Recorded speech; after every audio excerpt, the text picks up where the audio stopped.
Assalamualaikum warahmatullahi wabarakatuh. Halo guys, Kamapa Jabar Wilayah UIN Malang proudly present Kampos Kamapa Podcast.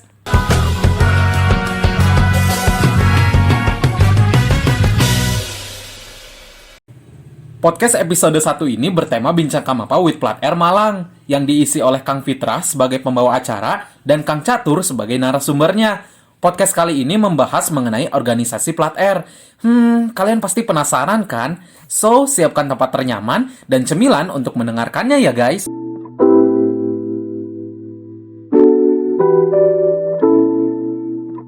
Plat Air ini kalau berdasarkan cerita ketua yang pertama pada tahun 2012 itu beliau namanya Mas Nur Ahmad Triaji. Dulu kuliahnya di UB jurusan kelautan. Beliau ini ya katakanlah rindu dengan suasana keluarga ngapak. Nah akhirnya waktu demi waktu berjalan beliau ingin mengumpulkan anak-anak Plat Air. Kemudian caranya mungkin salah satunya itu misalnya di dalam kampus nemu motor yang Plat Air itu, kemudian diberi cantelan di stangnya, diberi nomor HP, nomornya Mas Aji, kemudian suruh menghubungi. Nah habis itu berjalan waktu demi waktu, akhirnya terkumpul beberapa anak. Lalu kemudian pada tanggal 25 Desember 2012 akhirnya dilakukan pemilihan ketua pertama, dan yang menjadi ketuanya itu adalah Mas Nur Ahmad Triaji atau Mas Aji. Mas Aji itu ya. Nah jadi awal terbentuknya Plat Air seperti itu. Kemudian berkembang sampai sekarang, sampai 2021 sudah ada 4 kepengurusan berganti. Oh gitu. Gitu, iya. Unik ya, namanya tuh Plat Air itu. Iya, betul. Terinspirasi dari plat nomor ya, plat nomor kendaraan. Pasti. Dengan cara menggantikan namanya Mas Aji itu, jadi terbentuklah suatu orda sampai sekarang. Berbeda banget gitu ya dengan organisasi daerah yang lainnya Mas ya. Biasanya yang lainnya itu menyingkat dari keluarga, mahasiswa dan segala macam, tapi ini Plat Air. Jadi kalau Plat Air sendiri apakah ada singkatan tersendiri atau enggak gitu Mas? Jadi nama Plat Air itu awalnya diusulkan oleh para sesepuh kami karena Plat Air ini mencakup keluarga ngapak ini mencakup 4 kabupaten, yaitu Banjarnegara, Cilacap, Banyumas dan Purbalingga. Nah berhubung daripada susah untuk mencari nama persatuan daripada nanti lebih simbolis ke satu daerah, akhirnya udahlah mudah aja Plat Air. Itu awal namanya Plat Air. Kemudian di pengurusan ketiga atau ketuanya Mas Faris itu 2016-2017 kalau tidak salah, atau 2017-2018 ditambah menjadi keluarga mahasiswa Plat Air Malang Raya. Oke, berarti ruang lingkupnya Malang Raya ya Malang Mas Raya. ya, yang mencakup 4 kota kabupaten ya Mas ya. Betul. Oke, luar biasa banget. Berarti orda dari Plat Air ini tuh udah termasuk orda yang besar teman-teman semua. Kayak gitu ya. Nah, tadi kan tujuannya itu ya saya tangkap ya Mas ya. Jadi orda ini tuh kangen dengan suasana ngapaknya ya. Betul. Nah, emang Mas boleh diperlihatkan gak ke kita gitu? Ciri khasnya ngapak tuh kayak gimana sih Mas?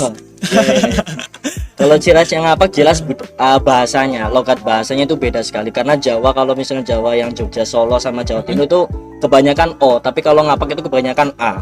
Misalnya Misalnya, kayak gitu. Contohnya? Lagi ngopo, kalau di Jawa Tengah lagi ngapa gitu. Oh, lagi ngapa? Ya. Diganti sama A gitu ya. Dan kebanyakan kalau bicara itu ngegas, dan terkesan marah-marah, tapi padahal itu bukan marah-marah, cuma sebatas emang logatnya itu ngegas, itu cara bicaranya gitu ngegas. ya. Berarti kebanyakannya itu bahasa Jawa yang ngapak itu ya Mas ya. Iya. Soalnya yang saya tahu ya Mas ya, kalau di bahasa Jawa itu kan ada culture-nya sendiri-sendiri ya setiap daerah tuh ya. Berarti di Plat Air ini mereka semuanya berfokus untuk bahasa ciri khasnya itu bahasa ngapak kayak gitu. Kan sempet viral juga ya beberapa video yang orang ngapak gitu loh, yang pernah masuk Trans 7 dan segala macam. Itu kan benar-benar menghibur sekali dan benar-benar memperlihatkan kalau teman-teman itu yang dari ngapak tuh benar-benar memiliki ciri khas tersendiri. Betul. Jadi di sini kita bisa melihat ya betapa indahnya budaya Nusantara gitu ya Mas ya. Oke Mas, pertanyaan berikutnya yaitu kegiatan apa saja sih yang biasa diselenggarakan oleh Plat Air ini khususnya di Malang Raya ya Mas ya? Kayak gitu. Kalau kegiatan Plat Air, kalau misalkan berdasarkan lihat ke struktur pengurusan itu, kalau dari departemen kaderisasi yang jelas sambut maba, makrab itu sudah biasa. Terus kalau sosma pasti kesantunan atau pendonasi atau galang dana dan sebagainya. Kalau Infokom itu fokusnya ke media. Untuk tahun sekarang ini alhamdulillah sudah berkembang, sudah membuat website, Instagram, YouTube, Facebook, Twitter dan sebagainya. Terus yang terakhir kalau departemen minat bakat itu fokusnya ke mewadahi anak-anak yang suka olahraga atau sekarang berkembang jadi yang suka game seperti ML dan sebagainya supaya bisa push rank bareng-bareng gitu. Iya, benar Dan yang banget. utama dari departemen minat bakat adalah nguri-nguri budaya Banyumasan. Nah, untuk kepengurusan sekarang ini alhamdulillah kemarin sudah terwujud satu, yaitu mengupload tari Lengger, dan alhamdulillah sudah disebarluaskan. Dan juga yang paling ingin saya dan kami inginkan untuk kepengurusan ke depan adalah seni kentongan. Karena dulu kami pernah tampil di Venus Festival Nusantara UM 2018 atau 19 ya? 19 mungkin. Itu kami alhamdulillah baru pertama kali ikut Festival Nusantara UM, kami mendapat juara harapan 1. Itu cuma kacek 1 poin sama Ordan Jombang juara 3-nya. Wah. Itu penampilan kentongan. Padahal itu masih pakai karton, kemudian kami nyewat alatnya. Sedangkan kalau misalnya kita mau berkorban lagi lebih apa ya? Iya, lebih iya. berjuang lagi itu bisa meraih juara 1 mengalahkan Banyuwangi. Itu cita-cita kami. Amin. Pastinya dari Orda Kamapa ya, keluarga Iya. mahasiswa Jawa Barat ini tuh benar-benar nge-support banget lah teman-teman Plat R yang Iya, mau terima kasih.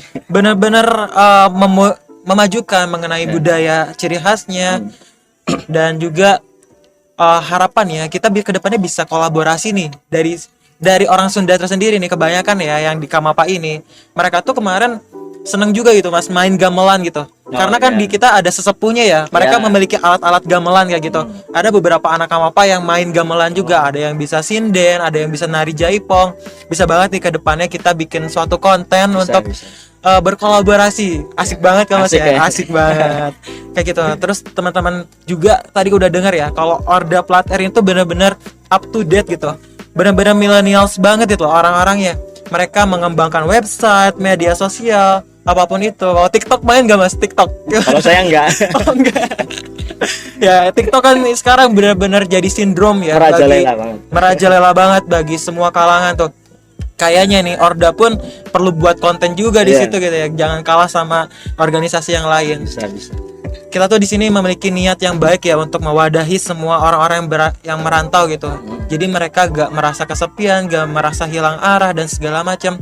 Kita di sini bekerja melindungi atau dan juga emang membentuk suatu keluarga ya, keluarga kedua lah di tanah perantauan kayak gitu.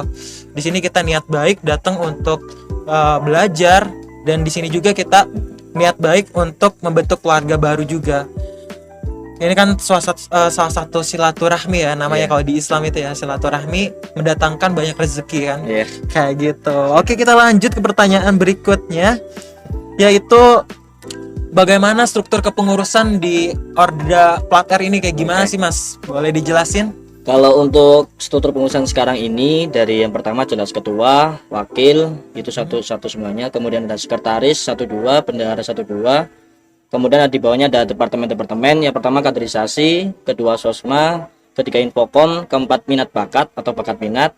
Dan yang ini yang terbaru adalah Korwil, koordinator wilayah kampus. Nah, iya. untuk kepengurusan sekarang ini alhamdulillah yang dulunya cuma fokusnya UIN, UB, UM sekarang sudah berkembang menjadi 7 kampus kami korwilkan semuanya, yaitu UIN, UB, UM, Unisma, UMM, ABM, satu lagi Polinema. Jadi ada 7 sudah terdata, tapi ya anggotanya belum terdata semuanya karena sekarang juga lagi pandemi, jadi maba belum terlihat semuanya. Oh iya.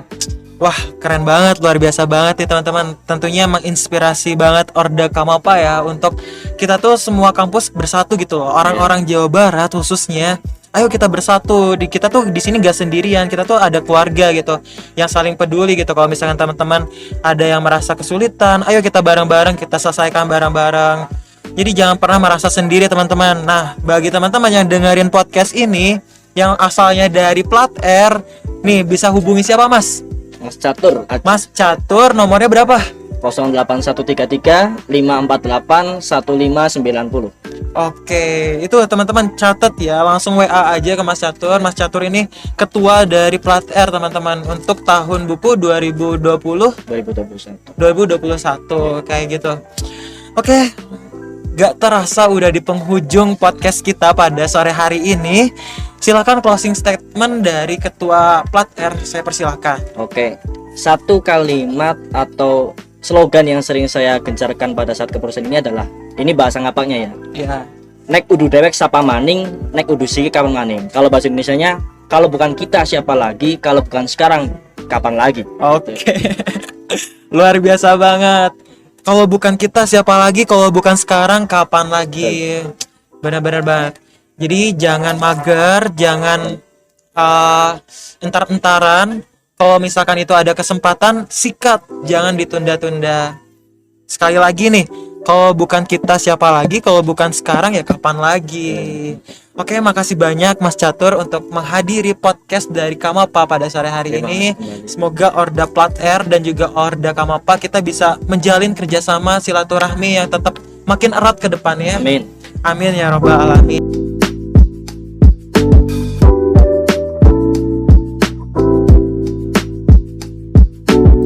Terima kasih telah mendengarkan podcast kami. Sampai jumpa di podcast selanjutnya ya. Wassalamualaikum warahmatullahi wabarakatuh.